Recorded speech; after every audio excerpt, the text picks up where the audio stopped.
Hello, and welcome to the Women's Wisdom Circle. It's been a while, about a month since we connected, and I'm so happy that Bridget from New Zealand could join us today. I had scheduled it on purpose, with that intention so that you could join us. So I'm so happy, I would have been disappointed if you hadn't made it. I'm glad your sound works.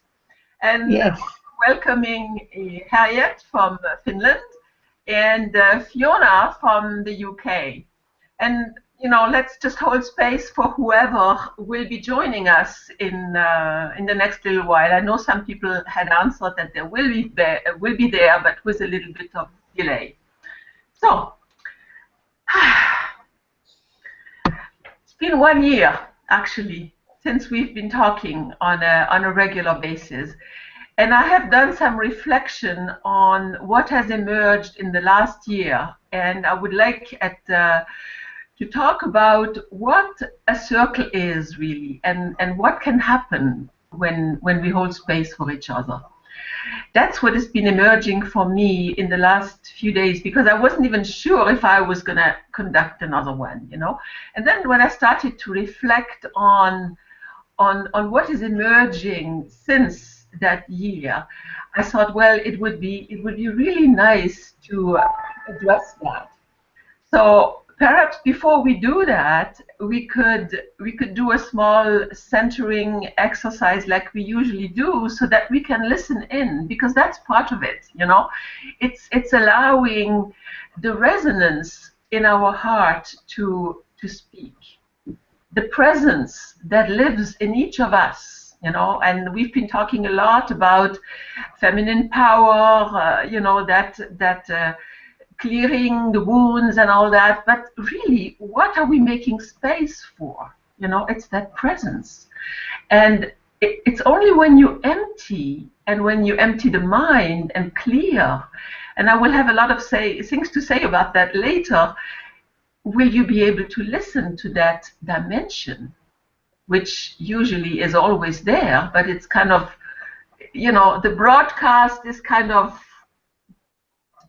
not murky, let's say, because we have all those tapes running, So let's just hold space and do that little meditation that we usually do. Starting first by closing your eyes if you're comfortable doing so. And taking a few deep breaths in, exhaling fully a few times.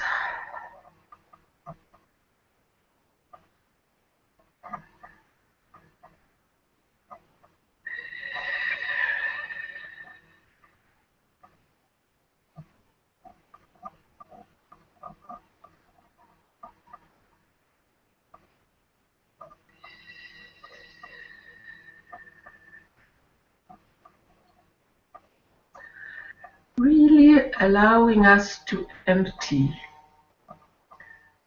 and to consciously connect to the larger field of life, the earth through our feet. Allowing connection to our body. The earth is our body. And whatever emerges through us is through the body. It resonates within the body. So just allowing that presence of the earth to ground us.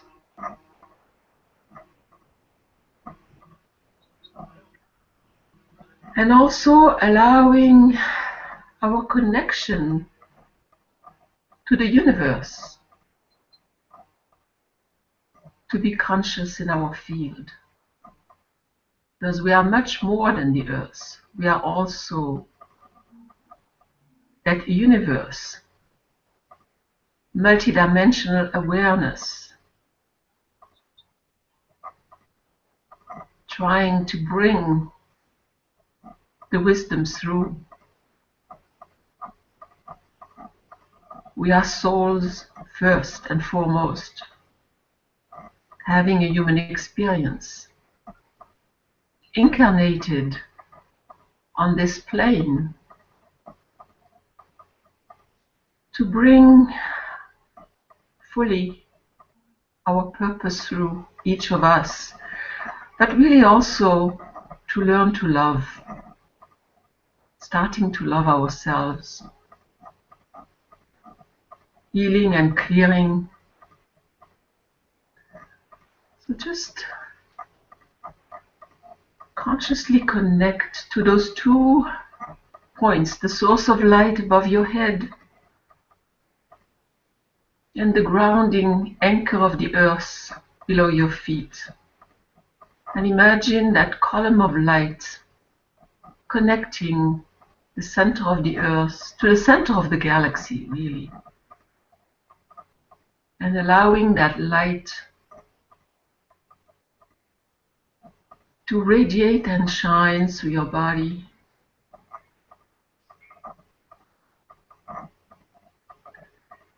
Taking a moment now that you are connected to also connect to your heart, where your presence lives. Your soul speaks through the heart. So, allowing a listening in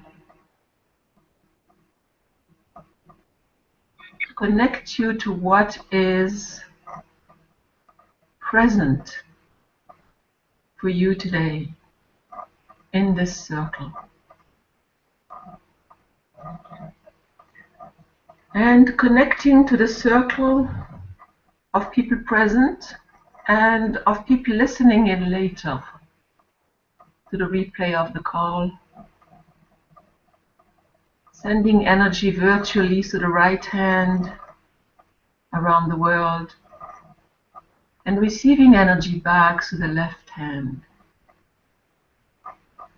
All emerging of oneness. Really sensing into what it means to be one.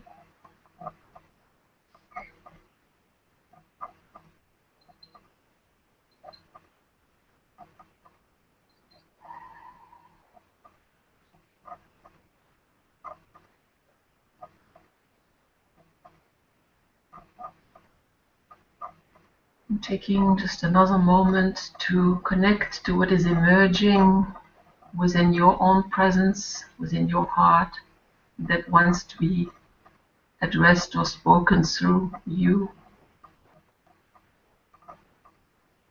And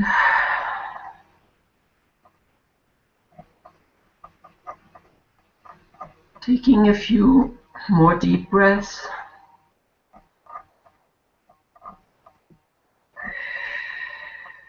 Gradually reconnecting to your physical body in your location.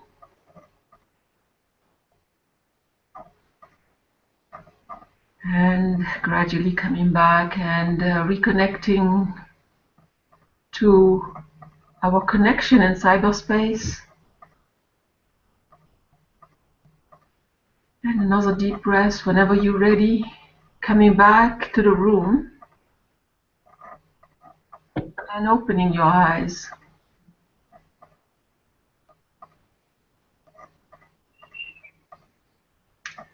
Welcome, sisters.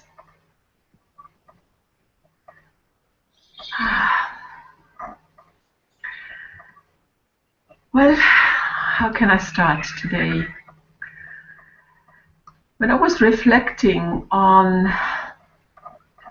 what has been emerging for me when I started those hangouts, and really Bridget has been instrumental in getting me, in poking me in the right direction. Said it's time to start, instead to talk about it. So I'm grateful that you did.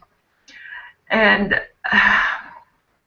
what I'm realizing, really, the importance to hold space for each other. Because everything is there if we can just clear, get out of our own way, to see each other in our beauty and in our truth, and help each other do whatever work we need to do to clear, to get to that essence. That's what has been emerging, because I'm realizing every time when I schedule one of those events, I have a lot of flustering going on. I said, there's a tendency of me to want to have an agenda, a tendency for me to want to know where I'm going. I mean, that's the old structures. That's not what that new feminine leadership is all about. That's an old structure. That's how we used to do things, and we all have been trained to do things in that fashion.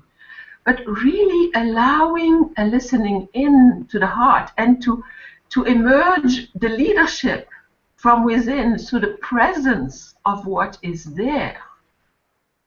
That is such a different experience that it's still kind of wobbly for me to walk that path. I still kind of, at times, well, not at times, all the time, I judge myself all the time. And now I am clearing. I'm just so aware of the millions of voices that come through, the subconscious voices, but they come through now, and I clear, and I clear, and I clear. I mean, we've talked in the past about the Ho'oponopono. And right now, currently, I am listening. I've been blessed that I was guided to download something which had a bonus, was a workshop with Dr. Hugh Len, because I had heard about Ho'opono. I practiced from time to time Ho'opono, but I never really understood the essence of what this really was. And now I'm hearing it through that workshop that I'm taking online. I mean, such a blessing to have this technology. And I'm really realizing that whenever something gets triggered in me, to get back to zero, to get back to the presence, to get back to wholeness, to get back to who we really are, all I have to do is to clear within me.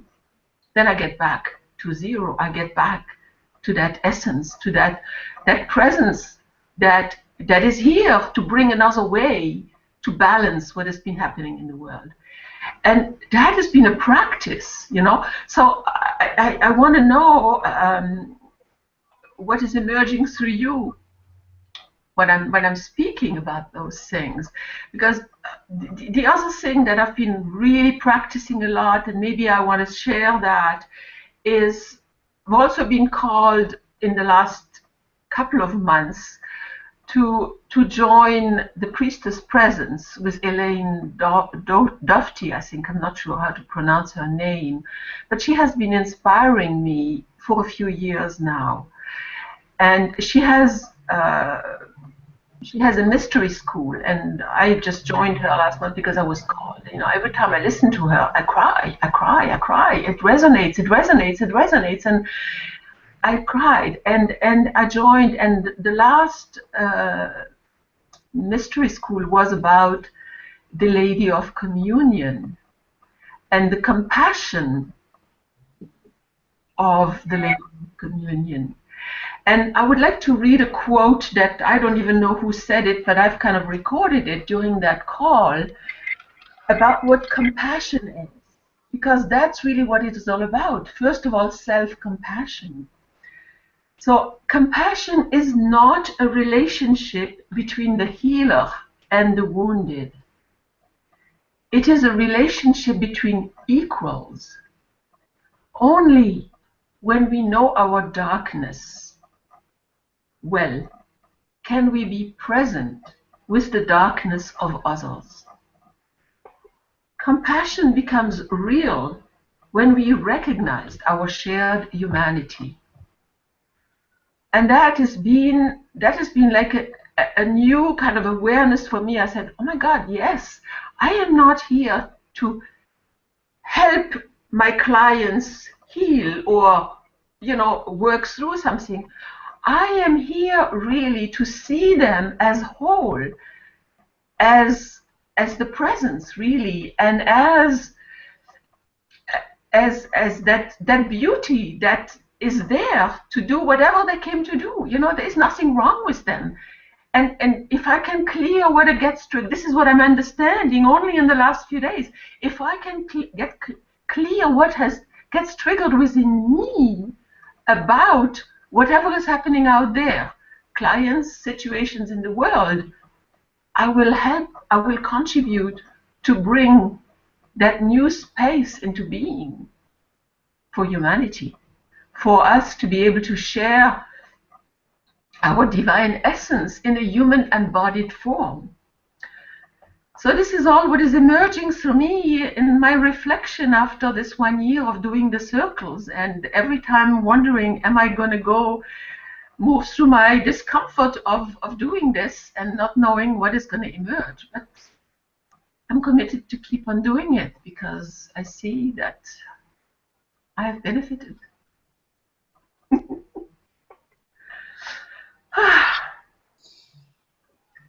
So I'm willing to just hear you out, whatever comes up for you.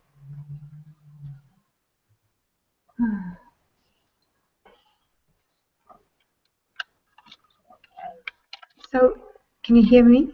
Yes. Yeah. So, Aline, what I was hearing was the same message, which is that we need to heal ourselves. And the people who come, I've often said this about my clients. The clients who come to me, each one is a gift, because each one helps me see myself and understand myself more clearly. And so I see them all as gifts, and I'm grateful for them, because every single one of them is lets me, shines the light on something in me, and so yes, I have deep gratitude for each of them because of that. Yes. That you know, what comes up for me is like, that's the space of oneness. We are all that essence, that that oneness, you know. I mean, this is a concept that I've struggled with for a long time, you know, and I'm getting glimpses of what it means to be one, you know. And when I'm realizing, well, it is really that presence that speaks to each of us, and that if we can just be and stay in that space, everything will be fine in the world. But it's not to get triggered, you know. I mean, Dr. Hugh Land, in his workshop, he was giving statistics. He said, I think there's 2 million bits per second of the subconscious mind, and only 16 bits of the conscious mind available. You know, so imagine, of course we get triggered, and maybe we get triggered for another few lifetimes, you know, but the work has to start now. You know, and not when we are clear, because that's what I was always kind of thinking, you know. I will get this online business going when I have cleared, when I am perfect. No, this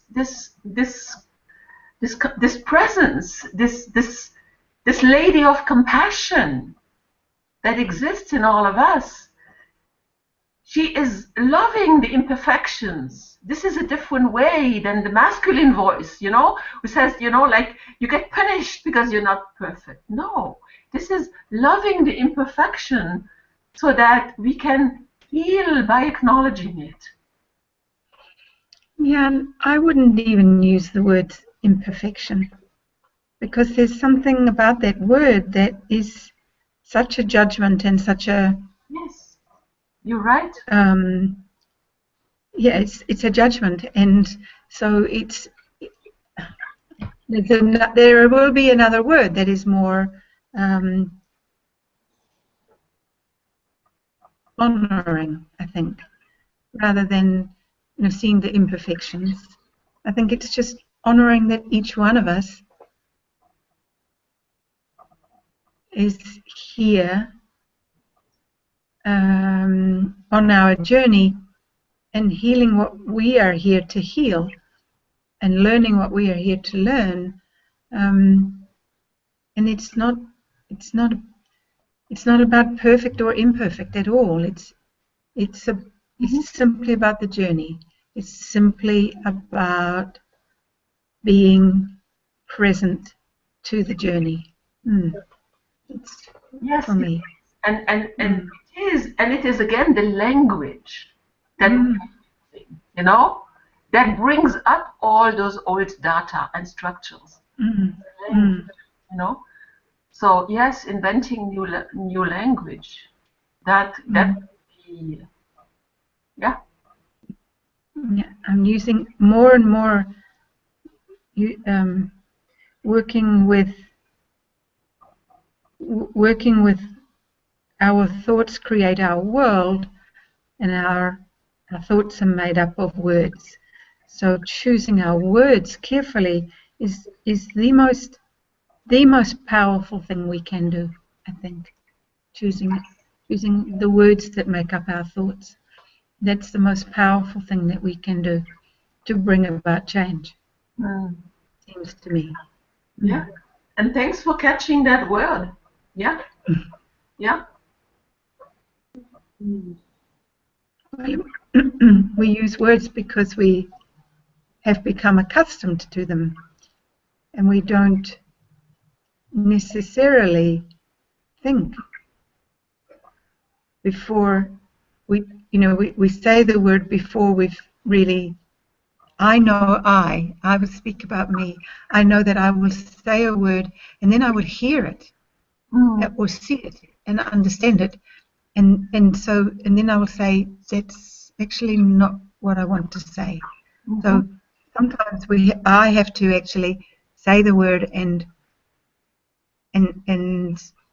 see it as the concept that it is once it's been voiced, before I can see that actually I would prefer to say it differently and use a different word and bring a different energy. Interesting when you say that, because what I'm hearing is like when you speak it, the sound resonates within, and it doesn't ring true, right? And you make an adjustment and a correction. Sound is really also a way to heal, right? Yes, sound is a way to heal. Yes, absolutely. Yeah. So, Thank you. and I find a lot of joy in correcting in seeing the word that I've chosen, and then seeing how I can reshape that by choosing some different words, and it gives me a lot of it actually gives me a lot of joy. Yeah, which is nice.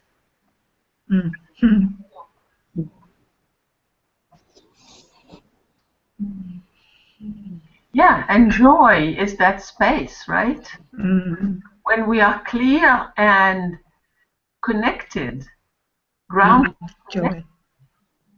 that's what comes through in the moment, in the present. Yeah. Thank you for that. I could continue with the Yes, please, Hayat. way of how I am. I have renamed the language, and I wrote about it in my little book, what I am working on, the language of possibilities, because it is really so, what as Bridget said, that we can talk the language of scarcity and suffering, but then we create more of it. So what we focus on is growing, as we know. But to integrate and becoming whole, I kind of like this word wholeness in relation to oneness, because what you also shared about integrating your own shadow, the dark, what you don't want to see in yourself. If you haven't, accepted all those parts in you, you are still not whole, and you still have something that you don't want to to acknowledge and see. And referring to what you said, Bridget, also I agree with you with that. It's not the imperfection. There is a reason for all this, what we are all carrying, and we have been so distorted in our perception of our true nature. The last days I have really crystallized for myself, why am I here? What is my message? So I am here to talk from our true nature. I'm here to be a spokesperson for our true nature, and I will bring it out everywhere where I am. I'm here to also see, like you said, the true nature in others, just to see them complete and whole, and in that sense, a perfect being. That there's nothing wrong with you, but you are carrying the same distortions as all of us, and your whole humanity is distorted. Our collective culture is distorted. It's we are in disconnection with ourselves and our true natures. So it's to clearing up. Yes, Aline, clearing up and heal ourselves. That's our work, and our clients they are our mirrors, the gifts to receive. And this circle is a gift, Aline. Thinking of where we were when we started on the self-love last summer, and it is really about self-love, because we cannot love anyone else before we have embraced ourselves with all our what we don't like, whatever we call them then. But there's always the presence in the heart, what you are talking about. It always brings us back home into the body and into connection. So we are learning that, and holding space for each other here is also holding space for ourselves, isn't it? Yes. Really seeing who we are. Yes, yes. And this kind of circle where there are absolutely no idea of what should emerge. It's the most precious gift we can give to ourselves and each other, just to be in this space together and feeling the connection. Today I was meditating, there's a full moon, and I have been drawing also about the love for the whole Gaia, for our Mother Earth, and feeling you all over the world now is like, just increasing that love for all the human beings, for all life, healing what has been distorted, healing what has been done wrong by this misperception of who we really are. That's right, and that is, I think, or I don't know whether "think" is the right word, but that's the job that we have. That's the new leadership that has emerged, to create the balance, and not to fall back, because we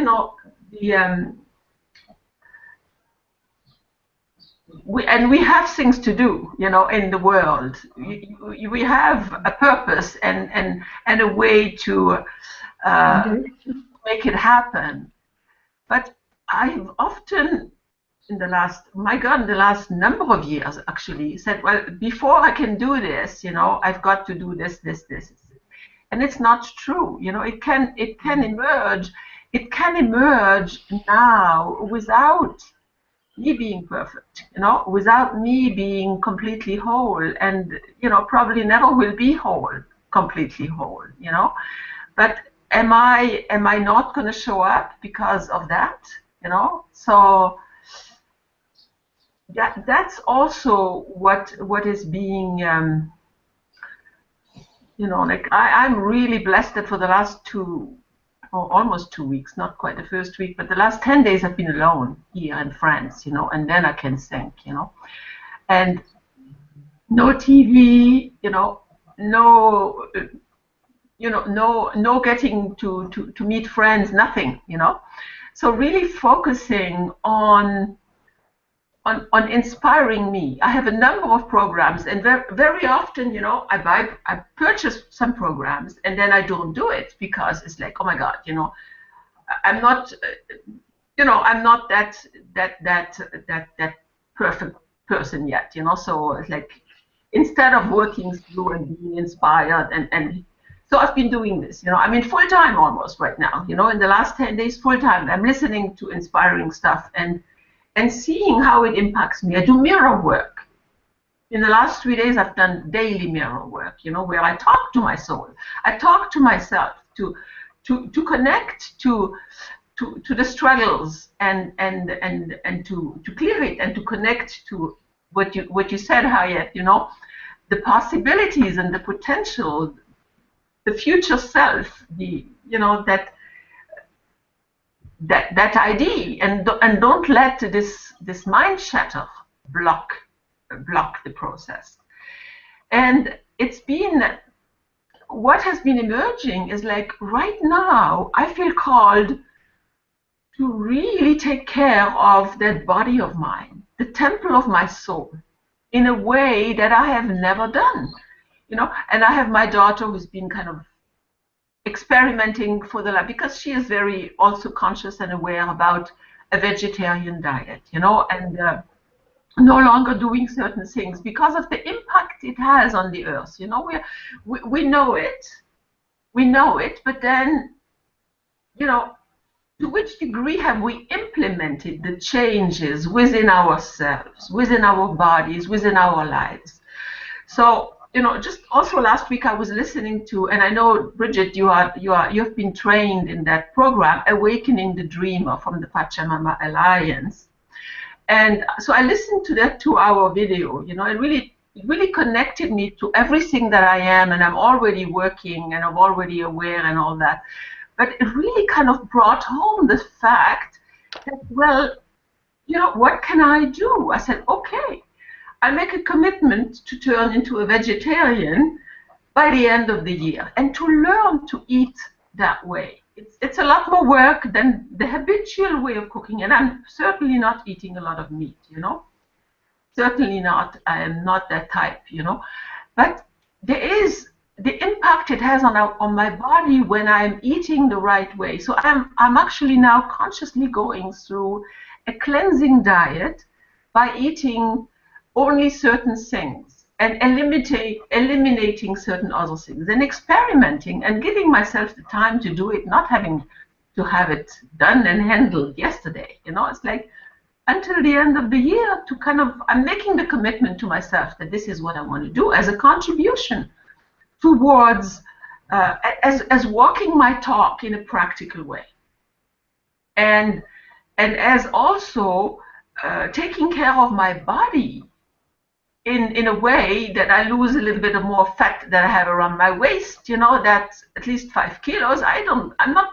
looking at being skinny, but it's for health reasons. If I want to age in grace and be able to kind of still do what I'm doing, I've got to be in shape. There's just no other way, and I know it, And a lot of our ancestors didn't know what we know.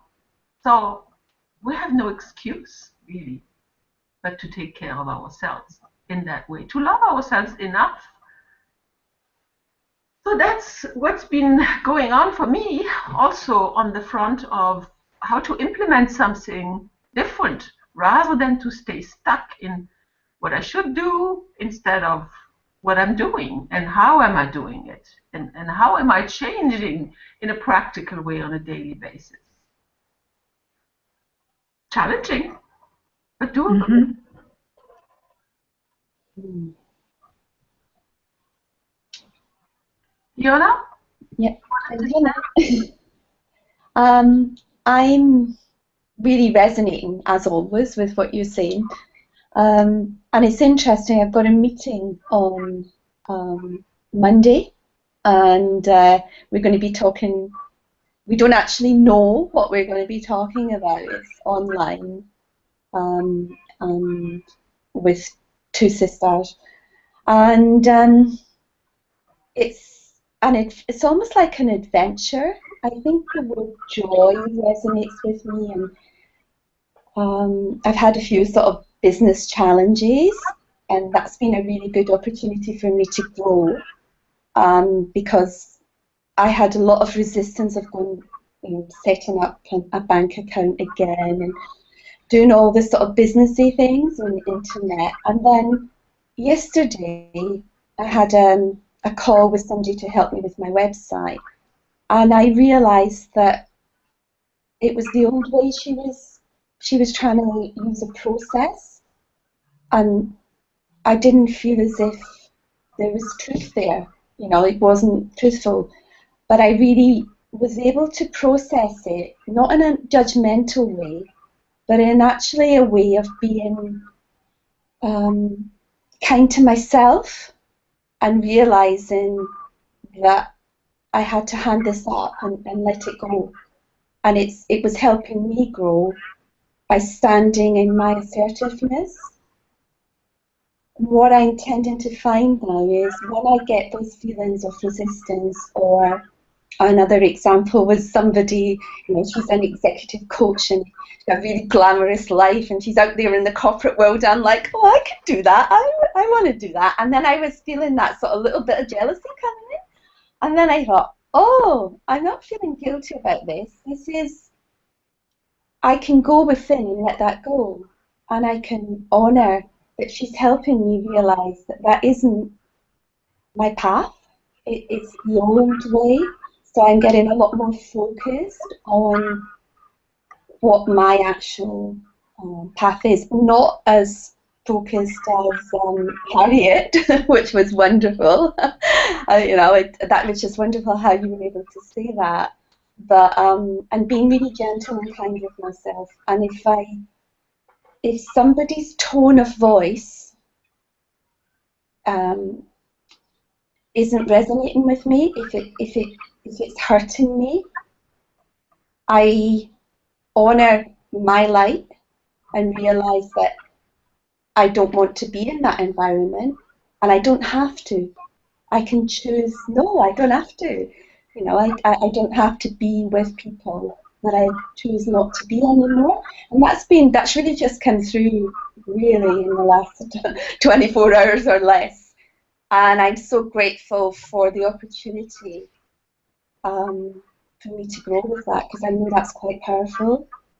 I've got one of my Reiki students coming along. She's a younger person, and we keep in touch on Facebook. And she's like, I don't know why she's coming here, but I know that when she comes to the sacred mirror, the sacred space, I will learn as much. You know, it's that two-way process. You know, it's not.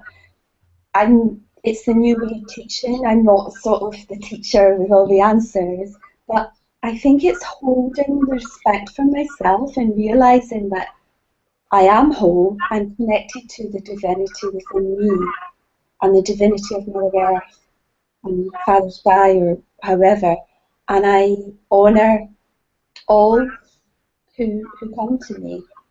But I have choice of where I give my time, and I don't have to say I've got to work with this person because there's a reason and I've got to learn something. And I'm thinking, no, maybe not.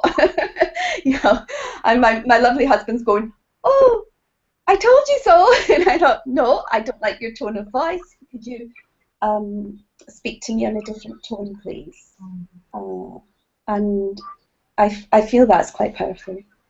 So just to let you know, Eileen, the work I think that we're doing in this group is, and I know there is other groups, but it takes such a lot of courage to do what you're doing, and I really honour that, and I honour it within everybody here. The fact that just turning up with no sort of how are we going to build this group, how are we going to create it, and I think the more people that are doing that, the more powerful it is. And we don't know the answers because we're letting it just go as it's divinely guided. So that's what was coming through for me, and I wanted to share because as we were opening up, I had my crystal with my heart just come to me. It just feels that whenever we need the divine guidance or support, when we just stop and ask, it comes forth. As long as we stop and listen and don't get sucked in with the busyness and but also not being able to, not saying, well, I got to stay in my cabin in my sacred space. You know, realizing that I have to apply for the bank account, and I have to do some sort of marketing, but I can choose to do the marketing the way that resonates with me and my heart. Mm. Absolutely. And you know what kind of came up for me when you were talking is like when you have this connection to your heart and to that energy, that presence within, it changes the dynamic in the family structure. Mm-hmm. And you know, I think it's only last night that it kind of dawned on me that I have been critically judging my circumstances in Canada. I'm in France right now, you know, for the last 2 weeks, and kind of reconnecting, because I get lost when I'm in Canada in that environment. And of course, you know, I'm falling into pointing the finger. It's the house, it's the husband, it's the whatever. And after listening to those Dr. Hugh Len, this workshop that I'm not through yet, I'm listening every day to a few episodes because it's kind of a long thing. I was like, oh, I'm triggered, so I've got to clear here. It's got nothing to do with them. It's got what got triggered here. I've got to do the clearing. And I kind of knew that there's a purpose for me to be with my husband. You know, there's definitely a purpose. I have a candle that is smoking out of control here. Let me just kind of turn it off because I don't want to have a little fire next to me. So okay, it was just kind of going. What I'm realizing is like one of my,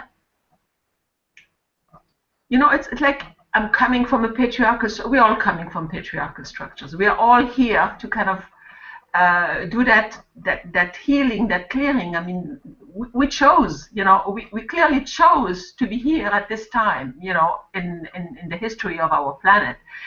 And I have chosen to a relationship with somebody from Pakistan, and I've lived in Saudi Arabia. I mean, what a learning ground, you know, what a learning ground to clear, you know, and to kind of really understand those structures within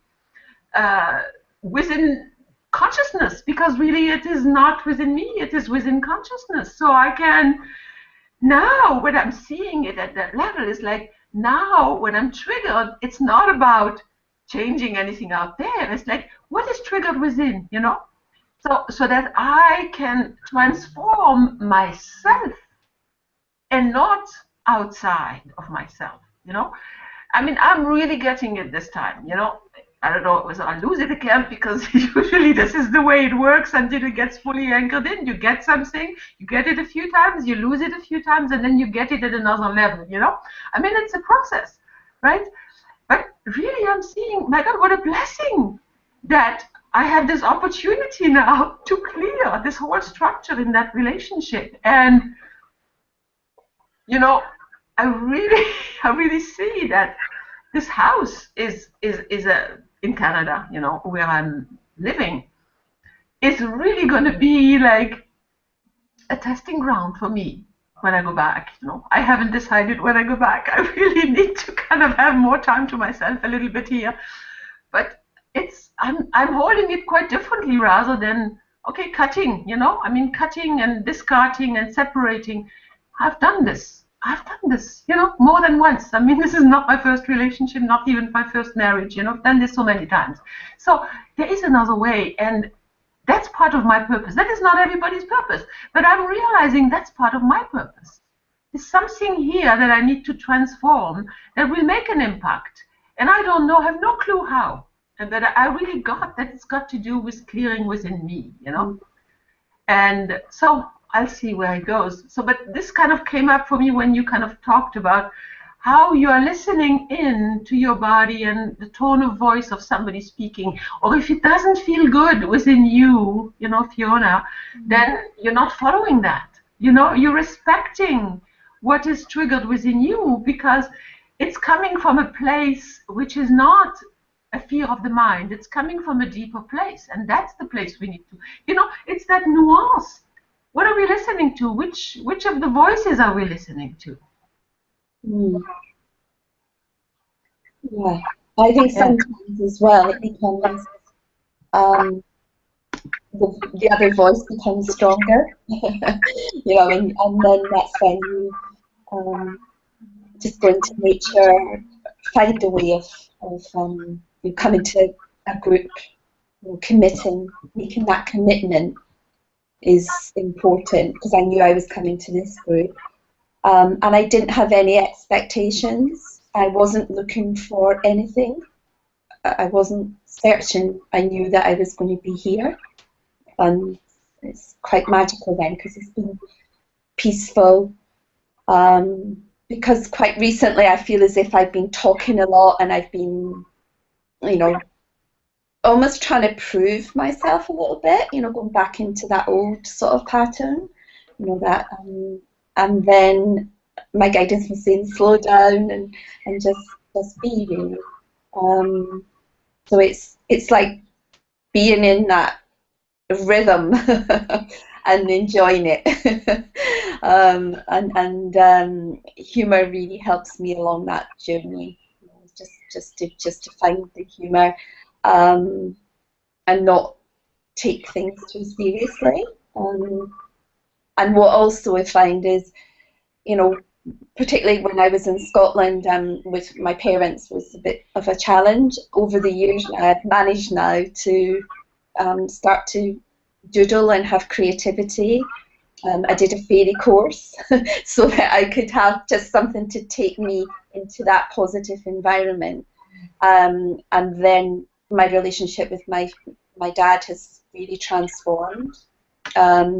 And it's a work in progress, I guess, but I see him as whole, but I'm able to be assertive as well. So I think there's quite a lot happening with the male-female energy balance.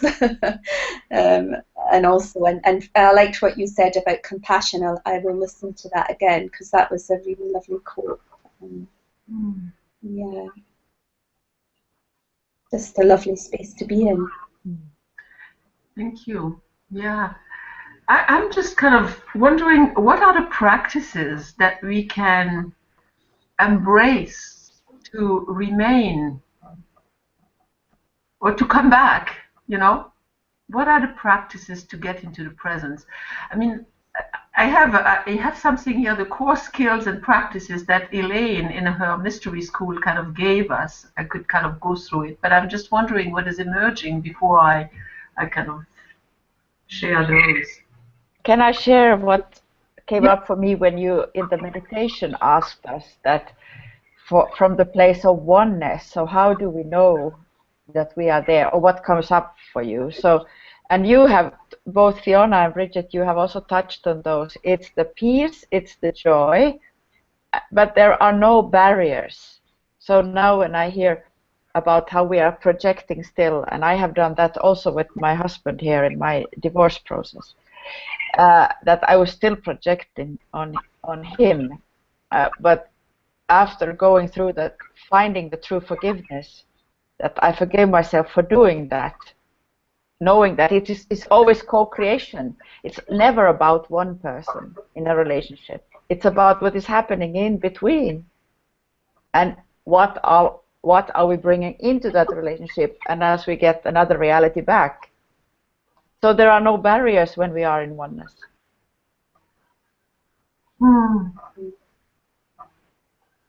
Yeah. For me, the most important thing is to sense whether I feel joy, and if I'm feeling joy, then I think that I do more of whatever it is that's causing that. So I'll share. I've recently, my eldest son finally accepted that he wasn't in a really good space, and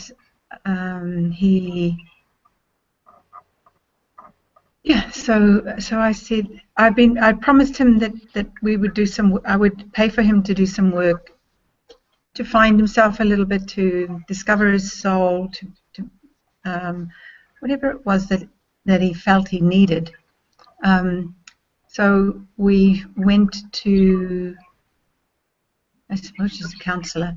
Anyway, we went to a counsellor, and I had to share. The counsellor figured that what was happening for him was that he was totally, he was closed down. He had got to the point where he couldn't actually do anything because he was overwhelmed by life.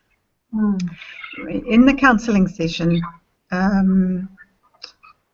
what transpired was that what came up in the session was the violence that he had seen and heard and possibly experienced from his father. So it was very challenging for me to speak about that violence, because the violence was perpetrated on me or against me.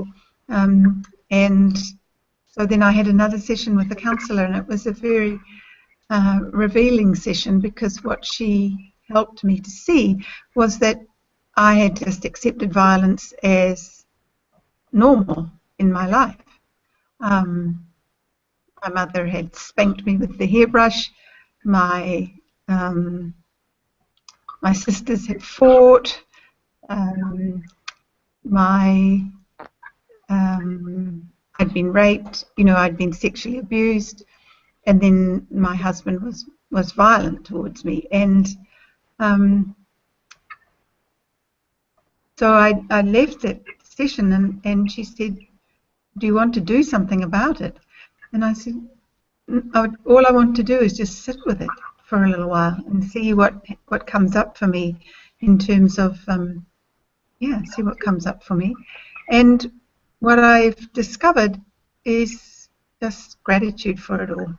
I'm so grateful to my husband for being violent towards me, because if he hadn't been violent towards me, Ivor, that's my eldest son, wouldn't have seen it.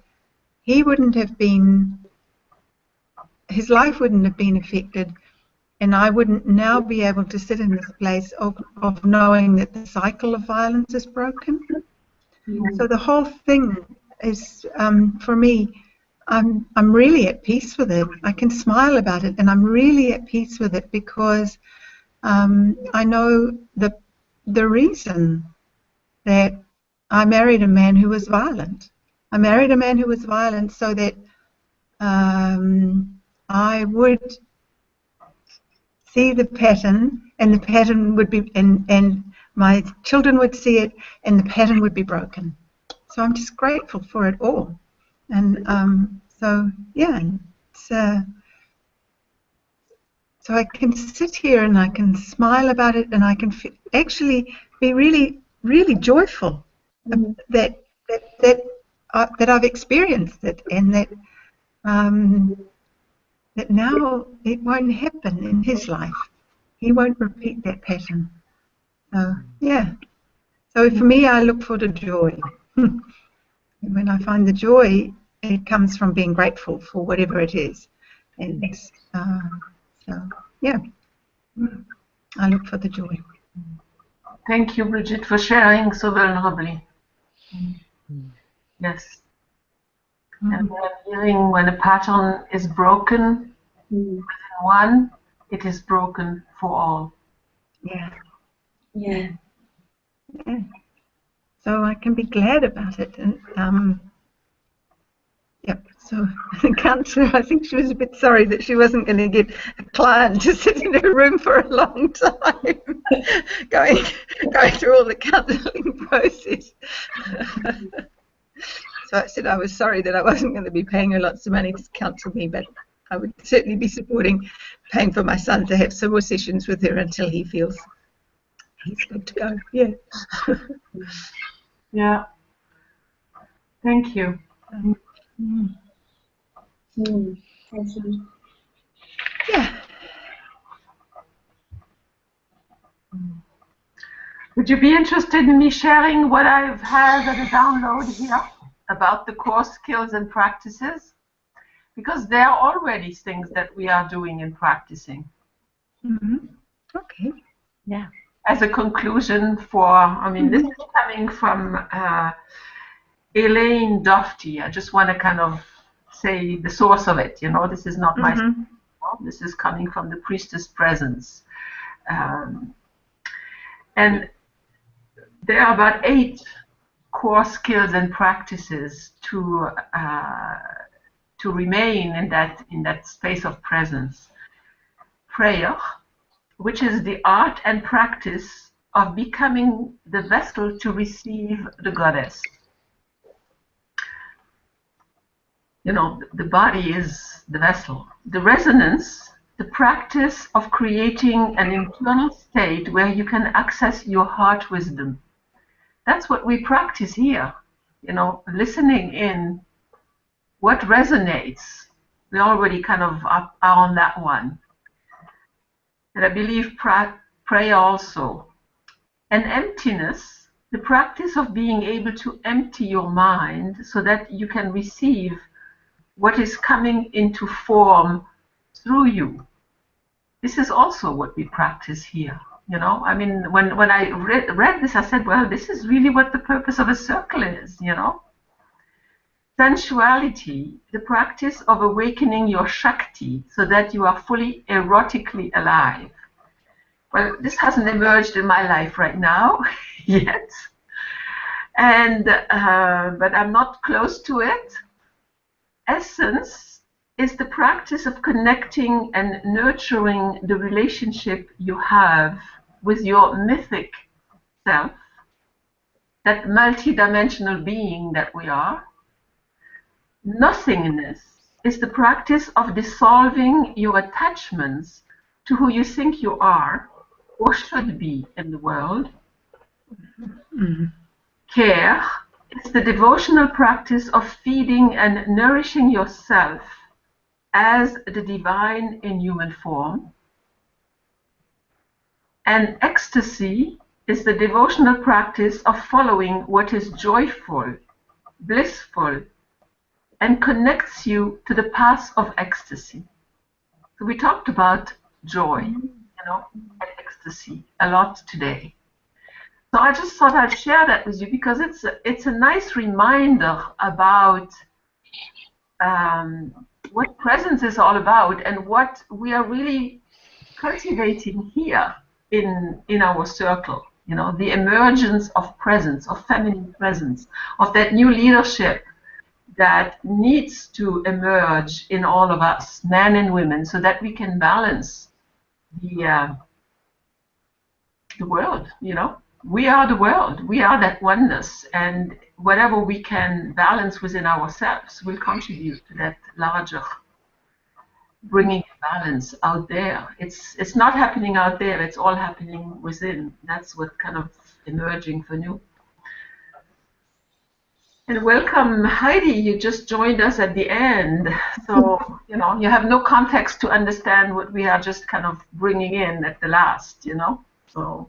No, it's just saying, no, I just came back home. So. Great. Nice to see you from Italy. Hello, Heidi. Hello, Heidi. Yes. Great. All right, so we have been talking for an hour. Unless there's anything else that emerges that would like to be spoken, we can call this a close. So Thank you. if you want to give us, you know, like whatever you're taking from here today, you know, maybe a quick Otherwise, if we are complete, we are complete. I think what I'm taking is just I feel really strong, just a strength within. So I thank you for your bravery, and I can sense it's rippling throughout the planet, and just sharing so authentically. Gains so much. Thank you. Thank you, Fiona, and thank you for who shows up, because I couldn't do it alone. You know, a circle is whoever shows up, you know, and I certainly had to hold space for myself to do it, not knowing if anybody would show up, you know, and traversing all those fears within myself, you know. That's part of the work that I'm doing on myself, doing those things. Thank you. Yeah. Well, thank you for showing up and being here and holding circle for each other, really, because it is for each other, not, you know, not anything else. That's the purpose of a circle. Yes. Big hug to everyone. Big hug. Thank you. Thank you. Okay, and until next time. Thank you. Bye. Bye-bye. Bye-bye. And thank you, Heidi, that you showed up. Okay, bye.